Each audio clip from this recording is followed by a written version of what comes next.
Ladies and gentlemen, welcome back to the LocksOTD podcast. This is already episode number 20, and I'm back here with Andrew and Zach. We want to wish you a very Merry Christmas. Hope you guys had an awesome, happy holidays with you and your family. Hopefully it was nice, got some cool presents, ate some good food, won some good money on some fresh locks. Came to the right spot if you want some more, eh?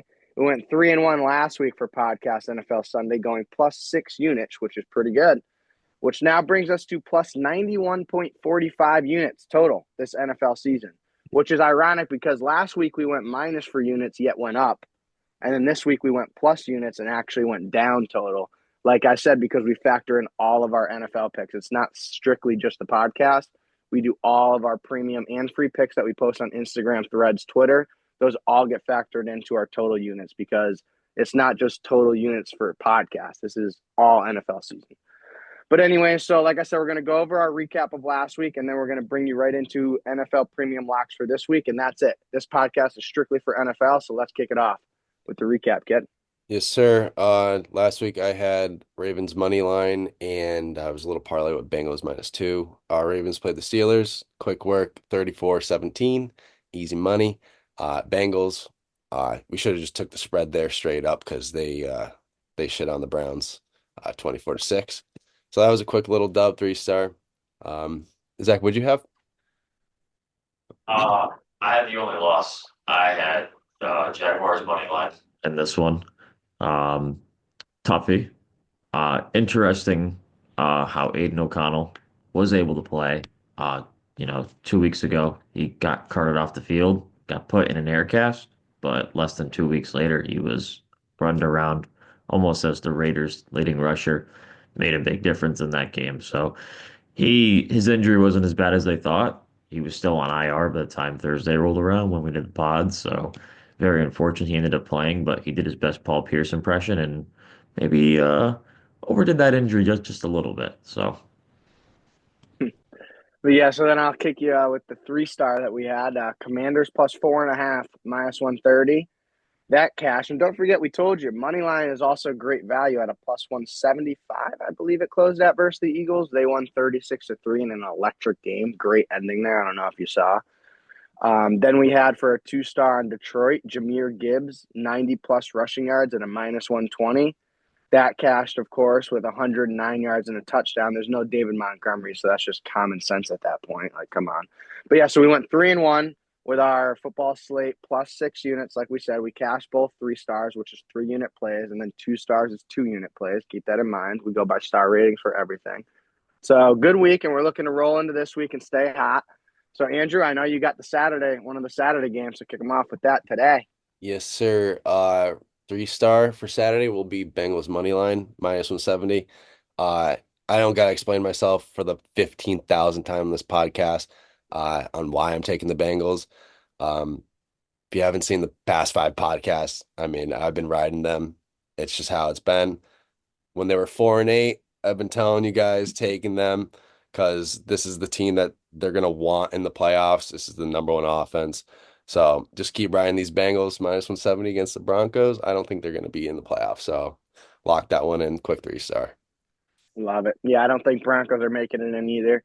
This week it'll be tough. If the Bengals beat them, ooh, it's going to be tough for them. That's all I'll say. Anyway, so for the second pick of Saturday, which is today, we have a 2-star. The Arizona Cardinals plus 7.5, minus 135 versus the Rams. Spread 6.5. We're buying an extra point so they can lose by a touchdown. Play it safe. The Cardinals are 7-8. The Rams are 9-6. The Rams are a team that are fighting to clinch playoffs this week. Meanwhile, the Cardinals are just trying to play spoiler. They're out. They really have nothing to play for. The Rams are really going all in. But I believe the Cardinals will spoil this week. Kyler played one of his best games all season versus the Rams last time they played against their crappy defense.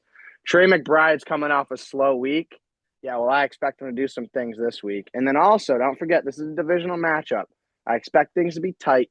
Over under set pretty high. We should be in for a great game. But main thing, don't forget the NFL is a business here. That's the main reason behind this. The Rams, they're 9-6. They lead the division. Seattle, they're 9-7. Rams lose this game. Let's say they lose this game. I personally think they may lose this game. Cardinals plus 260, that's juice. Rams lose this game. They go 9-7. They're tied with the Seahawks at 9-7. Who do they play next week? The Seahawks. Next week would be the biggest game of that division. Whoever wins is in. You lose, you're out.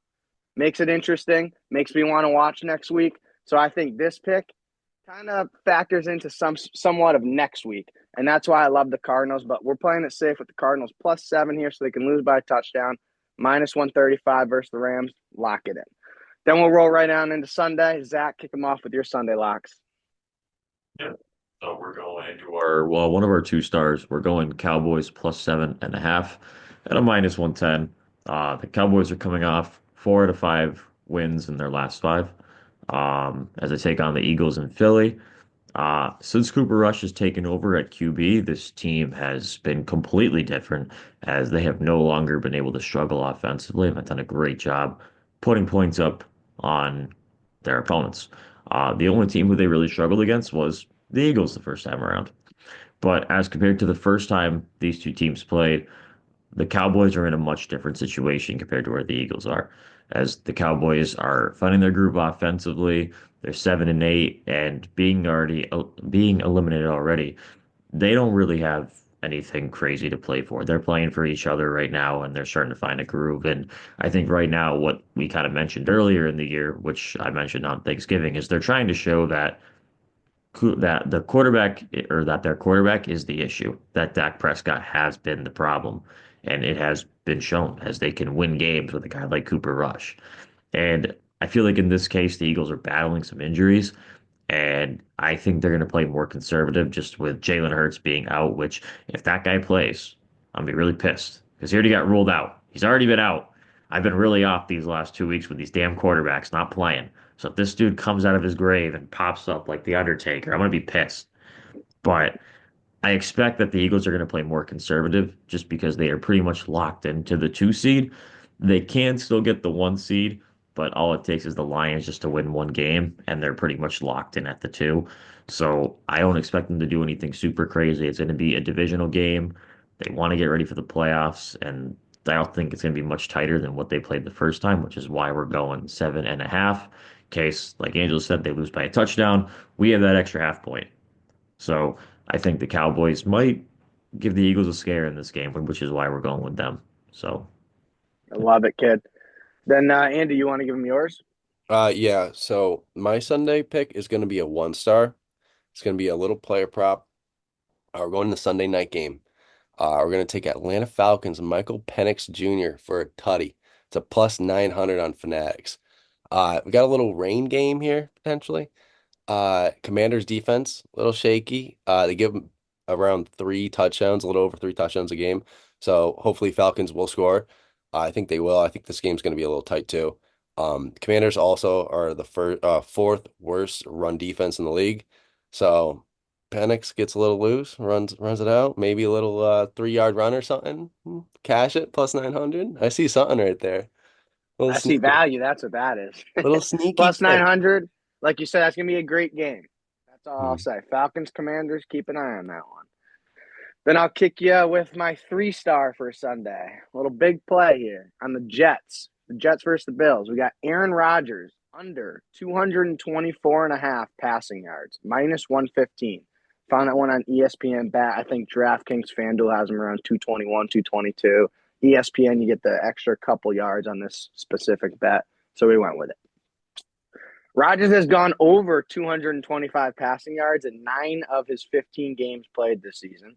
And his past 3 games, he's averaged 294 yards per game. So almost 300, which is, he's obviously been going off. So why is this line only 224? This reminds me of last week when one of our premium picks was Josh Allen, under 240 passing yards, and he only ended up getting 150, even though the previous month he was averaging for 300 plus. Like, line's very weird here. That's why I love it. Like, his 225 streak is ending this week versus the Bills. Yeah, Rodgers has Garrett Wilson, Devontae Adams. They're both great wide receivers, but the Jets as a whole, they just don't convince me. And Rodgers right now is averaging 234 passing yards per game, even with all these great games previously. So I just see him missing that by at least a few yards, which brings us our under. So just trust in LocksOTD with this one. And let's cash on Rodgers. So 3-star Aaron Rodgers, under 224.5 passing yards, minus 115. Lock it in. You won't regret it. And Zach, you got one more, right? Yep. And our 2-star is going to be Mike Evans, 80+ yards at a minus 140. Evans is everyone's talking about Mike Evans. How he's only about 175 yards away from 1,000 yards again in his career, and they're trying to keep his streak alive, and they've been feeding him the ball. He's played the Panthers already this season, dropped 120 and a touchdown on him. I expect another high-scoring affair in this one, just because the Panthers are putting up 22 points a game since getting Bryce Young back in his second stint this season. And the first time these two guys played, they almost put up 50 points in that game, which we sniped the over in that game, just saying. But it's been a different Panthers team. And this Bucs team, now normally I would see this line with Mike Evans and I would say, he went over the first time, maybe lean on him. But in this case, the Bucs need to win this game to keep their playoff hopes alive. This is their season right here. And when your season's on the line, you go to your best player. And Mike Evans is their best player. And they're going to really look to lean on him in this one, which is why I think they're going to feed Mike Evans the ball as much as they can in this game. And I think you're going to see the same thing next week when these guys play New Orleans, just because they need to win. If they don't win, it's over. And Baker Mayfield last time played like crap in that Panthers game. And who did he lean to? He leaned to Mike Evans, who had over half his passing yards. So Mike Evans, 80+ yards at a minus 140, I think is a good line. Lock that one in. You boys got anything else? Nope. We're all set. Beautiful. So that wraps up podcast number 20. Thank you for tuning in. Simply all NFL locks, so don't miss out. Make sure you get those ones in. And once again, happy holidays and Merry Christmas to all, and we will see you next Thursday. Peace.